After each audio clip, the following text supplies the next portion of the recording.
2016. ¿Qué tal? Muy buenos días. Bienvenidos a su programa Contacto Directo. Hoy son nuestros invitados Ramiro González, director nacional del partido Avanza. La disolución de la unidad al momento de escoger candidatos para presidente y asambleístas después de 20 meses de vida. ¿En qué posición quedan esas candidaturas en una plataforma de unidad? Lo vamos a analizar. También estará en nuestros estudios Gilberto Guamangate, asambleísta de Alianza País, integrante de la Comisión de Justicia, que estudia un posible juicio político contra el fiscal general Galo Chiriboga. La Comisión de Justicia envió hace 3 meses al CAL ya un informe que ya consideraba esa posibilidad. Ahora, ¿qué nuevos elementos de juicio fundamentarían ese pedido? Lo vamos a examinar.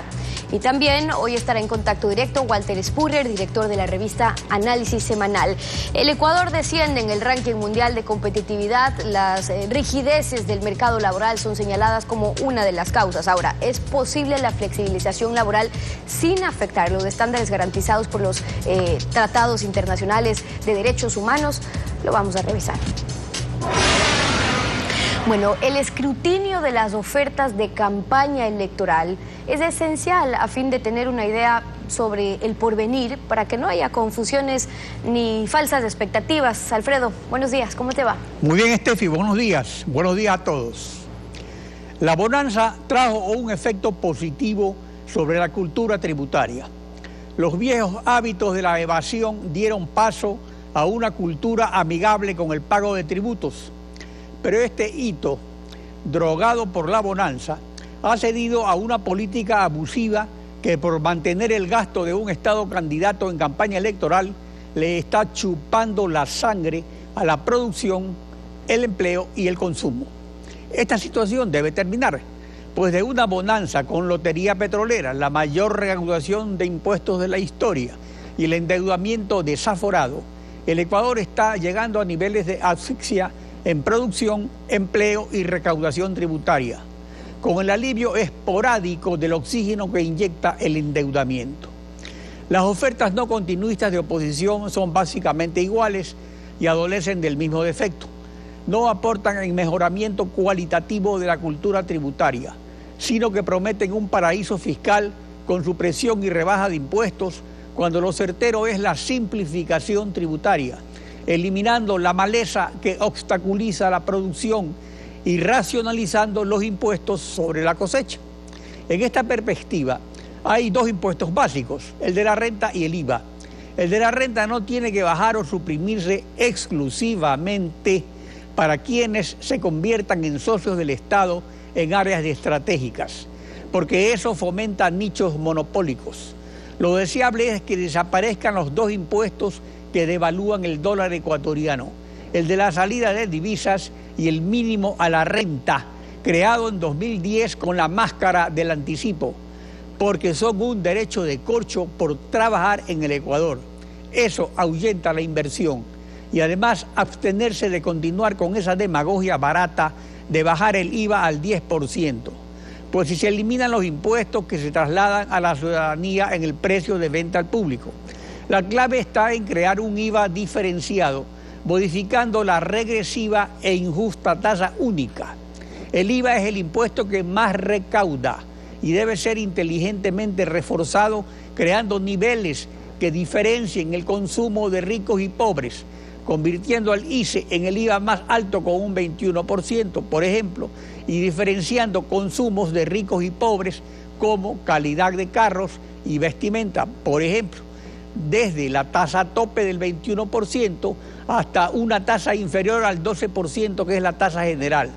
Así se lograría el objetivo de estimular producción y empleo, sosteniendo al mismo tiempo una recaudación que garantice los servicios básicos de salud, educación y seguridad ciudadana. La actualidad, los protagonistas, el análisis y la información en Contacto Directo.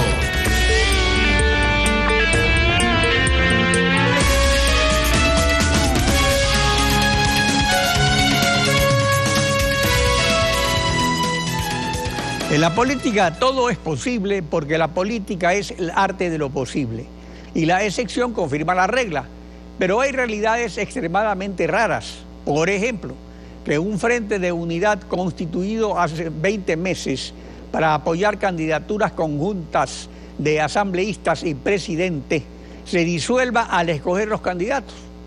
Para analizarlo es necesario revisar el panorama completo. Lo haremos con Ramiro González, director nacional de Avanza. Buenos días, bienvenido a Contacto Directo.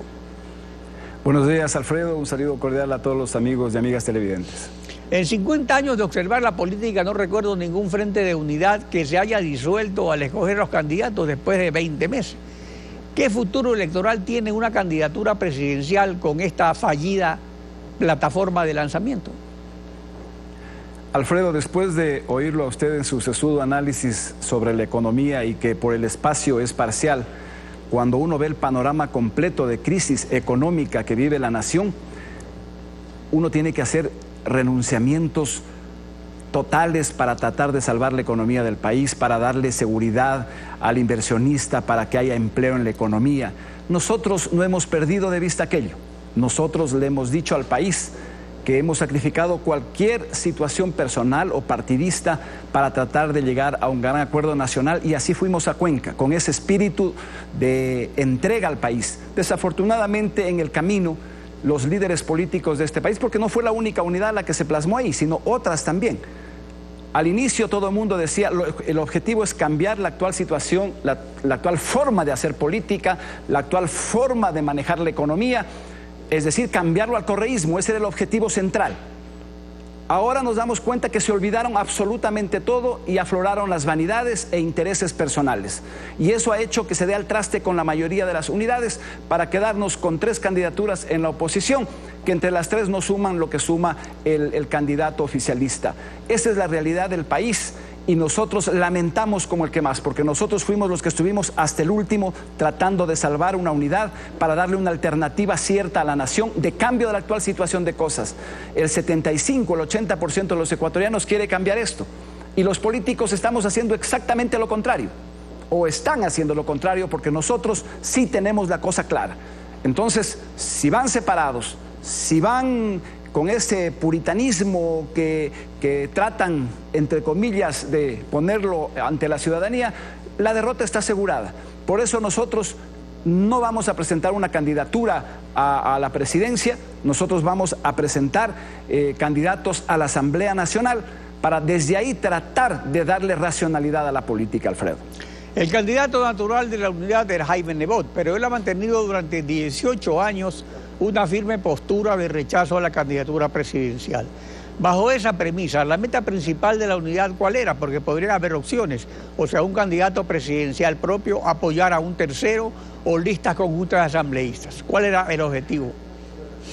Jaime Nebot lo dijo en un programa de televisión, que efectivamente muchos fueron a la unidad por una candidatura, y que cuando vieron que esa candidatura no prosperó, se abrieron. Nosotros nos quedamos hasta el último porque nosotros fuimos por un proyecto que ya lo expliqué al inicio. Nosotros fuimos por un proyecto de cambio y nosotros nos quedamos apoyando la candidatura que hizo el cambio el Partido Social Cristiano. Pero ni eso resultó. Así que es lamentable nuevamente que con una visión de tan corto plazo se haya roto una unidad tan que prometía mucho al país. Pero era necesario que se tenga un candidato propio, o también era posible integrarse a otro grupo de unidad. Nosotros siempre estuvimos abiertos a un gran diálogo nacional. Nosotros siempre estuvimos con la mira puesta en un gobierno de coalición nacional que agrupe a los sectores que quieran realmente, que tengan esa voluntad de querer cambiar la nación. Siempre estuvimos y estamos abiertos. Ojalá la sensatez de aquí hasta el 18 prime y que pongan por delante los intereses de la nación, que no sean vanidosos, que le den una oportunidad al país, que lo vean en el mediano y largo plazo, que no vean intereses de una asamblea o cuántos asambleístas voy a llevar para hacer el relajo en la próxima asamblea. El país necesita de la contribución de los mejores hombres y mujeres para salir de la crisis. Esa crisis que usted al inicio lo puso en manifiesto. Eso ahora, pero no en cuanto a la lista conjunta de asambleístas nacionales, también surgió una discrepancia por parte de Suma y Concertación respecto a la candidatura de Ramiro González como primer asambleísta nacional. O sea, eso evidencia falta de coordinación en la mesa de la unidad, ¿Hubo alguna vez una activa coordinación o solo reuniones esporádicas?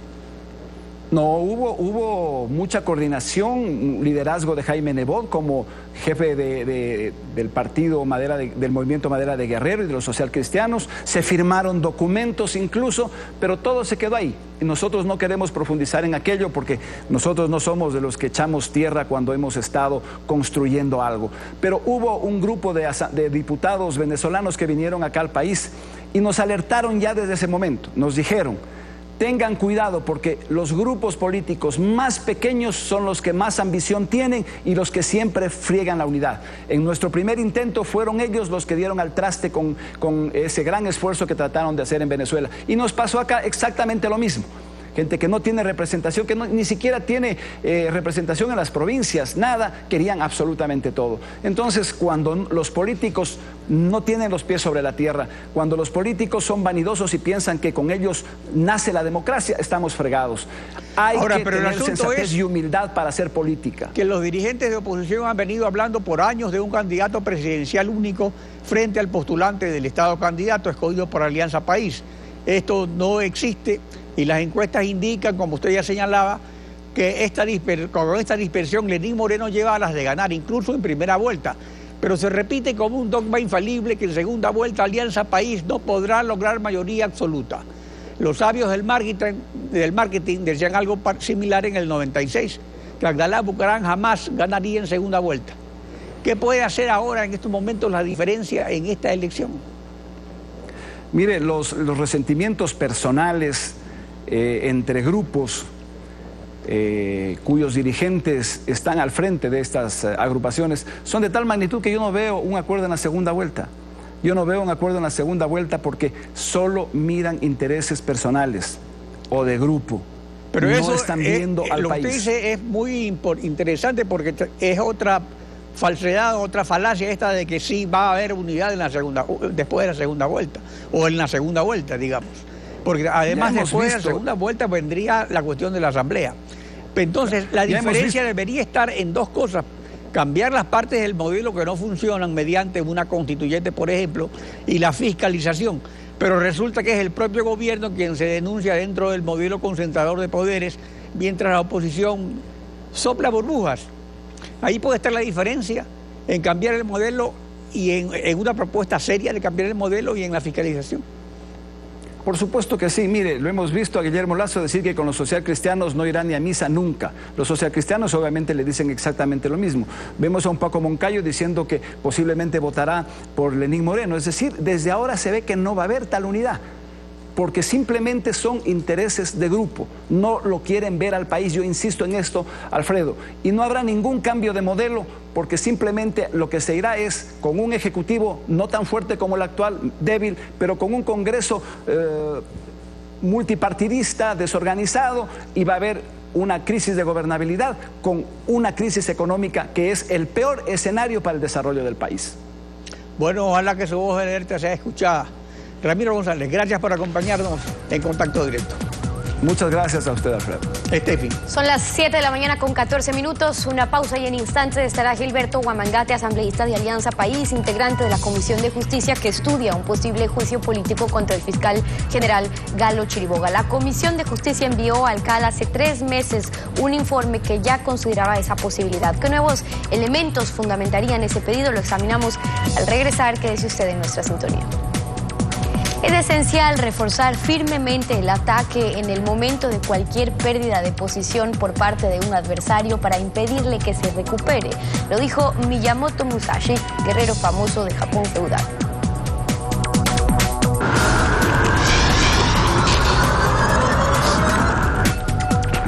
Gilberto Guamangate, asambleísta de Alianza País por Cotopaxi, integrante de la Comisión de Justicia y Estructura del Estado. Bienvenido a Contacto Directo. Muy buenos días, estimada Stephanie. Un saludo muy fraterno a los ciudadanos y ciudadanas del país. Buenos días. ¿Qué falta por definirse en Alianza País para que decidan como bloque si llaman a juicio político o no al fiscal Galo Chiriboga? Creo que es sumamente importante que los ciudadanos podamos entender que en un Estado de Derecho lo fundamental, lo mínimo que básicamente debemos entender es que hay que cumplir con el debido proceso. Lamentablemente, digamos, se ha querido hacer entender a los ciudadanos que esta Asamblea Nacional no ha hecho nada respecto al tema de fiscalización. Hay que entender básicamente que cuando iniciamos analizando el tema de las empresas offshore, recuerde usted que fue una publicación que se realizó por el Círculo de Periodistas Internacionales. La Asamblea Nacional recabó esa información e inmediatamente el Consejo de Administración Legislativa envió una resolución a la Comisión de Justicia. La Comisión de Justicia, analizando el pedido que había hecho el Consejo de Administración Legislativa, analizamos, solicitamos, digamos, que se amplíe, ¿no es cierto?, esta resolución para que no solamente podamos analizar a las empresas que habían sido constituidas por Mossack Fonseca, sino que también nos den la posibilidad para ampliar. Claro, pero eso dentro de toda la investigación que se sigue y el debido proceso. Pero eso es una cosa. Yo le estoy preguntando sobre la posición de Alianza País como bloque, porque ustedes tuvieron una reunión de un bloque, discutieron el tema. Hay asambleístas que defienden al fiscal, otros como el asambleísta Viteri creen que ha dejado una sensación de encubrimiento innecesario, así lo dijo. Mauro Andino cree que había elementos para tomar medidas cautelares y evitar que se vayan del país los implicados, y por eso le pregunto, Alianza País o usted particularmente, ¿qué cree? Para nada, para nada. En ningún momento el bloque de Alianza País ha estado encubriendo, por el contrario, nosotros hemos analizado en una asamblea correspondiente a nuestra organización, en donde básicamente había explicado la comisión que había dado, digamos, de alguna manera, caminos para que el Consejo de Administración Legislativa pueda, digamos, de alguna manera, impulsar este proceso. Por un lado, dimos la posibilidad para que el Consejo de Administración Legislativa pueda, ¿no es cierto?, notificar a las instancias pertinentes. Pero por otro lado también habíamos indicado en el mismo informe para que se proceda, ¿no es cierto?, a emitir a la Comisión de Fiscalización, que es el caso concreto. Claro, que es lo que acaba de pasar. Pero ya hemos visto, claro, digamos, los tiempos que se han tomado para cada proceso, cumpliendo ahora sí pues el debido proceso. Pero las facultades de la Asamblea son, además de legislar, fiscalizar. Y si hay dudas sobre el accionar del fiscal, si debió solicitar o no medidas cautelares para evitar que hoy, mientras usted y yo conversamos, estén fuera del país los acusados de ser parte de esta red de corrupción, de transferencias millonarias, comisiones en contratos petroleros con cuentas en paraísos fiscales.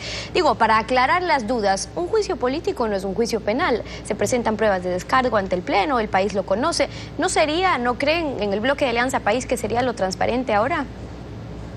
Sí, lamentablemente hay sectores de la oposición que han creído que la Asamblea, nosotros tenemos que convertirnos en jueces. Lo que básicamente nosotros estamos realizando es cumplir con los requisitos, y en este caso la Comisión de Fiscalización tendrá que invitar a comparecer al Fiscal General de la Nación para que pueda él presentar sus elementos de descargos, y será oportunamente esta comisión la que se pronuncie. Nosotros seremos muy respetuosos, por supuesto, como asambleístas y como bloque estaremos realizando un seguimiento respecto a las decisiones que se vayan a desarrollar en el futuro. Esto no significa en ningún momento de que estemos aquí tal vez queriendo ocultar o salvar a nadie.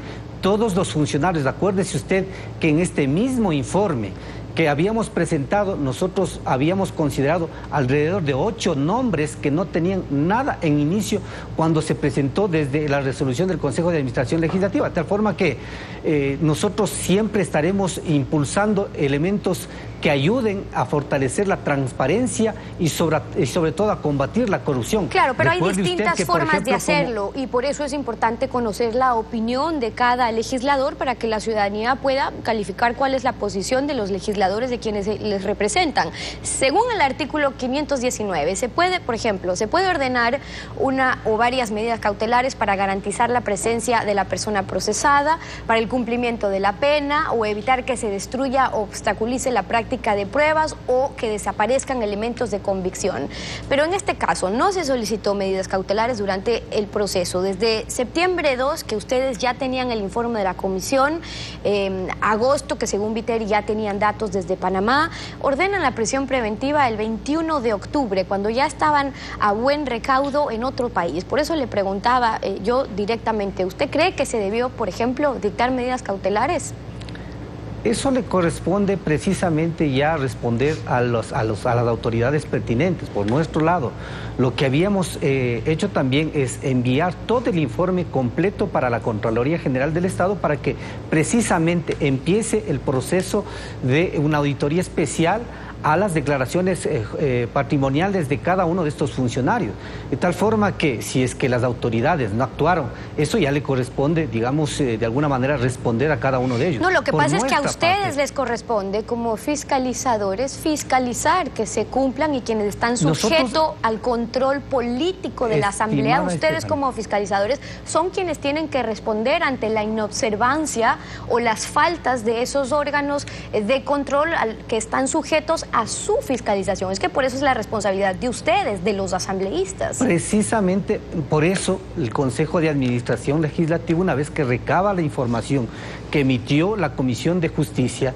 ha emitido en la actualidad a la Comisión de Fiscalización para que sean ellos los que analicen a profundidad todos estos hechos y que en el futuro, quizá tal vez no muy lejano, puedan efectivamente dar ese pronunciamiento que creo que la nación entera necesita, y como asambleístas, por supuesto. El tema de las diferencias aquí frente a lo que debería hacer el fiscal también viene desde que saltó el tema de los papeles de Panamá, aparecía Galo Chiriboga, y recordemos sobre eso lo que dijo la presidenta de la Asamblea en su momento, Gabriela Rivadeneira. Y yo lo he dicho, y insisto reiteradamente, que todo funcionario que esté inmerso mínimamente en cualquier paraíso fiscal, fideicomiso, empresas offshore, debe dar un paso al costado, porque primero está la ética. Dé un paso al costado, demuestre que sus actos son legales, pero sobre todo legítimos. Esto fue, asambleísta, el 30 de junio. Desde allí, algunos de sus compañeros creen que el fiscal no podría ser juez y parte en este caso, que era mejor que dé un paso al costado. Han pasado ya algunos meses, el fiscal no va a dar un paso al costado. ¿Por eso es que ahora creen que es necesario un juicio político, o en realidad no hay interés de hacerlo? Repito, la Comisión de Fiscalización será oportunamente, una vez que recabe toda la información, una vez que incluso llamen a comparecer a la Asamblea Nacional, en donde finalmente pues decidan el camino de acuerdo a lo que se establece en la Constitución y en las leyes pertinentes.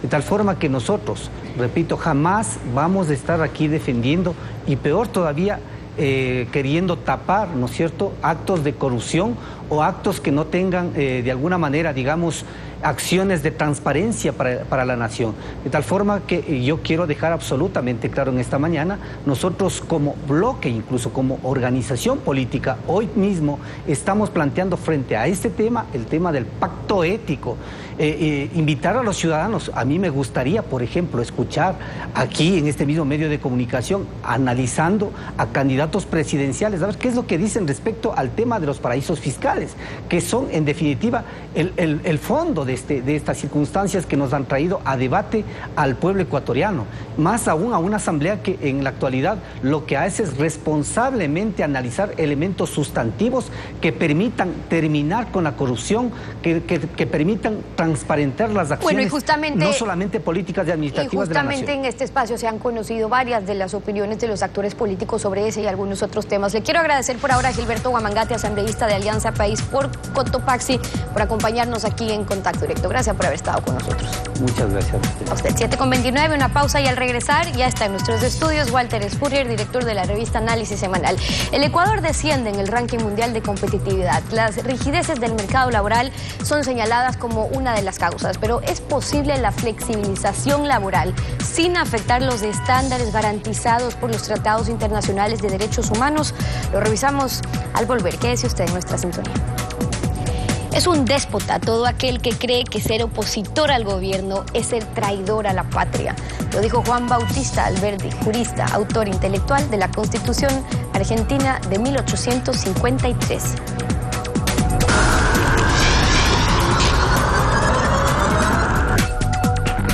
El Foro Económico Mundial ubica al Ecuador en el puesto 91 en el ranking de competitividad mundial. 15 puestos menos que el año anterior. Para mejorar su competitividad, el Ecuador debe fortalecer la eficiencia del mercado laboral, las instituciones, el mercado financiero, la innovación y el entorno macroeconómico. El mercado laboral usualmente es el objetivo de las empresas, pero en la actual contracción de la economía pesa la sobrecarga tributaria. Analizaremos cómo se puede flexibilizar el mercado laboral sin afectar los estándares sociales que garantizan la Constitución y los tratados internacionales, con Walter Spurrier, director de Análisis Semanal. Buenos días, bienvenido a Contacto Directo. Muy buenos días, doctor Pinarrogato. El escenario internacional de inversiones es una calle de doble vía. Por un lado hay quejas sobre rigideces de los mercados laborales y de otro costado, en los acuerdos de preferencias comerciales recíprocas, se exige el cumplimiento de estándares sociales, es decir, los 5 acuerdos básicos de la OIT que el Ecuador ha ratificado hace algunos años. ¿Qué se debe entender entonces por flexibilización del mercado laboral sin atentar contra esos estándares de la OIT? ¿Cuáles son las áreas susceptibles de acuerdos o modificaciones? Bueno, el asunto es que, como acaba usted de observar, la calificamos tan bajo en ese índice que eso indica pues que estamos que estamos de sobra cumpliendo los requisitos de protección a los trabajadores y que tenemos un exceso porque calificamos por debajo de los países europeos. Hay cosas que incluso este gobierno ha intentado hacer, pero no lo ha planteado bien, no lo ha resuelto bien. Por ejemplo, la posibilidad de una empresa, si se cae su producción, en lugar de despedir trabajadores, reduzca el número de horas y por lo tanto proporcionalmente lo que le pagan los trabajadores hasta que se recupere la economía. Se aprobó una ley en ese sentido, pero salió de tal manera que no es práctico, no ha tenido ningún efecto. La posibilidad de contratar trabajadores estacionales, ¿no? Y ahora también las reglas ecuatorianas obligan a las empresas a buscar, cuando viene una nueva estación y tienen que contratar trabajadores por esa estación, tienen que buscar que sean los mismos que tuvo la vez anterior, de lo tanto se termina siendo despido intempestivo. O sea, hay una serie de acciones en ese sentido que tornan tan rígida la contratación laboral que encarece el funcionamiento de las empresas y terminan tratando de resolver el problema despidiendo. Un tercer frente es la rigidez en lo que respecta al horario de trabajo, los días de trabajo. En cuanto a que hay empresas que no son oficinas y por lo tanto tienen trabajadores, tienen jornadas laborales distintas a las oficinas, trabajando los fines de semana o a la noche, tienen que pagar recargos, ¿no? Todo eso, considerando que en estos momentos el salario mínimo en el Ecuador es el más alto o entre 2 o 3 más altos en América Latina, ha tenido como consecuencias encarecimiento de los costos de las empresas y también, por consiguiente, la única manera de reducir el costo laboral es despidiendo y por eso es que ha caído el empleo tan drásticamente. Y al respecto, ¿qué revelan las últimas cifras publicadas por el Instituto Nacional de Estadísticas y Censos a septiembre de 2016 sobre empleo, desempleo y subempleo? Bueno, lo que indican es que si las comparamos con el mismo trimestre del año anterior, que es la mejor manera de compararlos, lo primero que llama la atención es la enorme cantidad de personas que entró al mercado laboral. Entraron 228.000 personas al mercado laboral urbano, o sea, personas que antes eran, que son estudiantes o que... O sea, entran al mercado buscando trabajo, se declaran activos, ya no pasivos, ¿no? Se trabajan activos. Y entonces estos 228.000 personas entran al mercado laboral en circunstancias en que el empleo adecuado en ese tiempo decae en 247.000. O sea, los 228.000 van a buscar trabajo y se encuentran que 247.000 están saliendo porque han perdido el trabajo.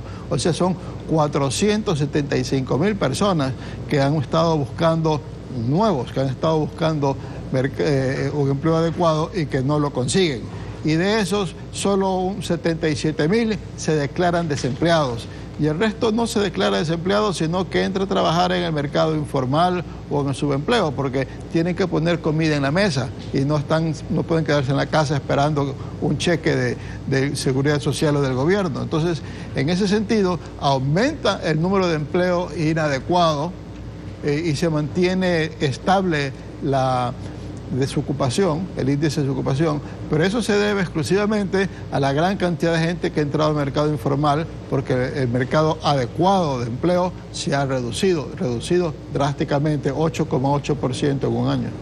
Y esa reducción incluso tiene también su otra fase, es en el hecho de que los bancos ahora tienen aumentado su liquidez, tienen dinero disponible para el crédito, pero las empresas no están interesadas en el crédito, en invertir en un ambiente, digamos, hostil. ¿Cuáles son esas hostilidades tributarias, laborales? ¿De qué tipo? Bueno, hubo en el mismo estudio del Foro Económico Mundial que usted hace referencia, hubo una encuesta, ¿no? Ellos hacen una encuesta y en esa encuesta aparece como el primer rubro la inflexibilidad laboral, ¿no? Ese aparece como el primer rubro. Pero luego aparecen otros dos rubros y tienen que ver ambos con lo tributario. Tiene que ver en las tasas de los impuestos y luego los reglamentos, ¿no? Entonces, en ese sentido también las empresas tienen las dificultades. En primer lugar, el enorme costo que significa poderse mantener al día en los cambios permanentes en las reglas tributarias. Y luego, no tanto en cuanto a que el impuesto a la renta sea particularmente elevado, no, sino en cuanto a impuestos que distorsionan, los que usted mencionó al inicio de este noticiero, en que las empresas pagan por operar de acuerdo a su tamaño, aunque pierdan dinero. En un entorno recesivo, eso significa que pagan impuestos sobre pérdidas, y luego también el pago de un impuesto a todo dinero que se manda al exterior, que distorsiona a la economía. Entonces, esos son dos de los rubros más importantes que golpean a las empresas. La parte o sea que, laboral, usted señala, hay opciones, digamos, en tres áreas, según resalta el análisis semanal que usted dirige: mercado laboral, mercado tributario y también reglamentación gubernamental. Ahora, ¿se puede atraer inversión flexibilizando el mercado laboral sin afectar los estándares sociales y simplificando impuestos sin afectar el financiamiento de servicios básicos como salud, educación y seguridad?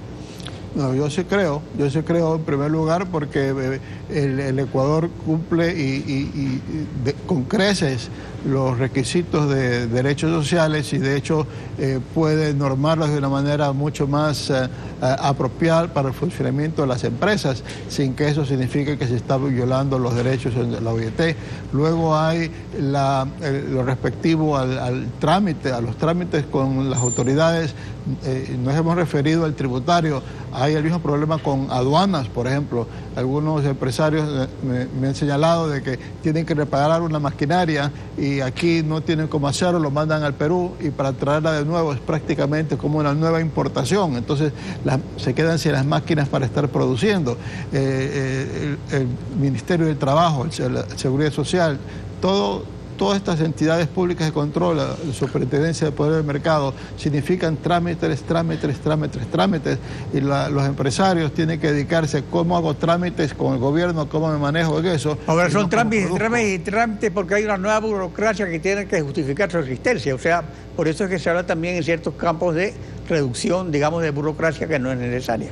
Eso va unido lo uno con lo otro. En el momento en que se simplifican los trámites, hay una gran cantidad de personal redundante y como el Estado va a tener que cortar el gasto corriente, porque el gasto corriente es tan alto que le quita al gobierno la posibilidad de invertir, justamente ves por el lado de la burocracia redundante, no es por el lado de los maestros o por el lado de los trabajadores de salud que hay que recortar el gasto del Estado, es a través de justamente los trámites que ya no deberían haber y deberían eliminarse. Bueno, y eso se podrá hacer cuando termine la campaña electoral. Yo pienso que tendrá que hacerse cuando termine la campaña electoral. Tampoco es de esperar que los candidatos se refieran al tema, pero pienso que para el próximo gobierno es inevitable. ¿Por qué? Porque si no se hacen las reformas, hay un estudio, el estudio que ha hecho el Fondo Monetario, que el gobierno no permite que se publique, pero algunas informaciones estadísticas aparecen en el anexo al crédito que dieron por el terremoto. El Fondo Monetario asume que no van a cambiar las políticas públicas, porque hay que asumir algo, ¿no? Y bajo ese contexto, el próximo periodo presidencial, todos los años, la economía se contraería, se reduciría. Y por lo tanto, eso es inaceptable para cualquier nuevo gobierno. Algo tiene que hacer para impedir que la economía tenga 4 años consecutivos de contracción. Walter Spurrier, gracias por su participación en Contacto Directo. Y así concluimos esta emisión. Como siempre, a ustedes, gracias a su confianza y sintonía. Nos volvemos a encontrar mañana. Mañana continuamos rayando la desinformación en Contacto Directo.